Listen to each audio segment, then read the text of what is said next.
Being a teacher is based on relationships. If I have a great relationship with a child, then that child's going to work for me. If the child doesn't feel that you care about them, he or she is not going to care about you. It's just not a job that you can go in every day and get a paycheck. That won't work.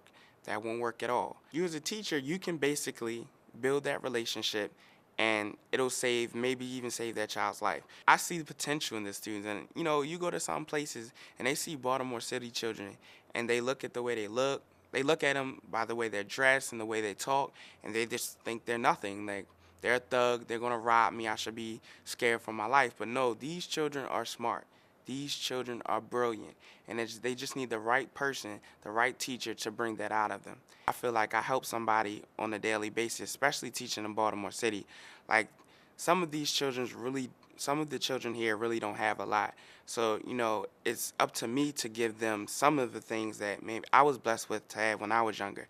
It can be a very challenging neighborhood to live in. On the news, this is the east side of Baltimore, so on the news you may hear things about people getting shot, and my kids come in with these stories like, such so and so got shot, and I heard gunshots last night, and I ran in the house. So this is something that they have to deal with and go to school in the morning. And I'm a teacher who won't feel sorry for them because of this situation, because they don't need sympathy. They need somebody who's strong and going to give them what they really need. They don't really need anyone saying, "Oh, I'm sorry you didn't get sleep last night." If I come to work and didn't get sleep last night, my employer is not going to care. So I'm trying to teach them, that's the way my mom kind of raised me. I really don't give them too much sympathy. I take care of them. I'll give, as soon as they get in, if they're hungry, I'll give them food. Or if they're cold, I'll give them my coat. These things happen, but it's like, yes, I'm going to give you a coat. Yes, I'm going to give you something to eat, but you still have to work.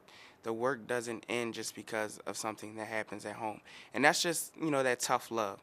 They need tough love, and that's what I give them, and that's what seems to be successful for them. A lot of our students are being raised by their grandmothers and, aunts, and they might live in a household with 10 people. So, of course, they're not receiving the attention that they need. So, that's my job as a teacher. Even though I teach 90 kids, I try my best every day to at least give, each student some type of attention, because you can kind of tell that they're going through major things. Some of the challenges that our students have to face are things that I didn't actually have to face as a child.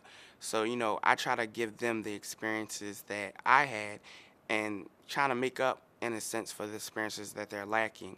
When I became a teacher, I didn't know I would have to be a psychologist and a nurse, a doctor, construction worker, like so many things that I have to do.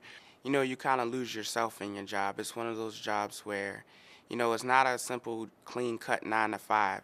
When I go home, I'm thinking about how could I taught the lesson better.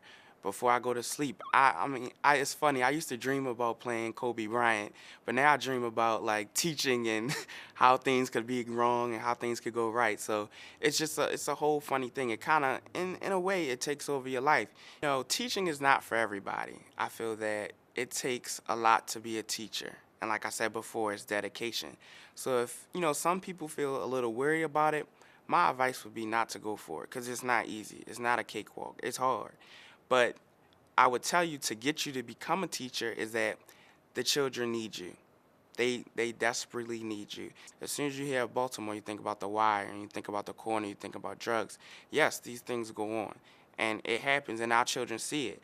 But it's like they can either go that way or they're going to go the right way. So it's your job as a teacher to make sure you not only educate them, but make sure you set them on the right path.